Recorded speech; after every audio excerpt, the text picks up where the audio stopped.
అమెరికాలో బాపట్ల జిల్లా యాజలికి చెందిన దాసరి గోపీకృష్ణను కాల్చి చంపిన నిందితుడిని పోలీసులు అరెస్టు చేశారు. 8 నెలల క్రితమే అమెరికా వెళ్లిన గోపీకృష్ణ డల్లాస్లోని ఓ కన్వీనియన్స్ స్టోర్లో పనిచేస్తున్నాడు.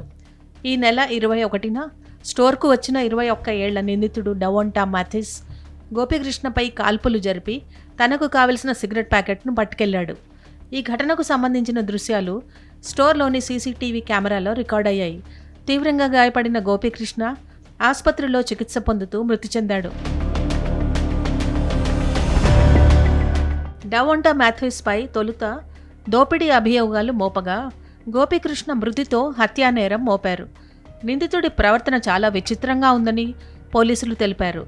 గోపీపై కాల్పులు జరపడానికి ముందు రోజు వాకో నగరంలోనూ అతడు కాల్పులు జరిపినట్లు పోలీసులు పేర్కొన్నారు. మహమ్మద్ హుస్సేన్ అనే వృద్ధుడిపై పలుమార్లు కాల్పులు జరిపాడని, తీవ్రంగా గాయపడిన హుస్సేన్ ఆసుపత్రిలో చికిత్స పొందుతూ మృతి చెందినట్లు వివరించారు.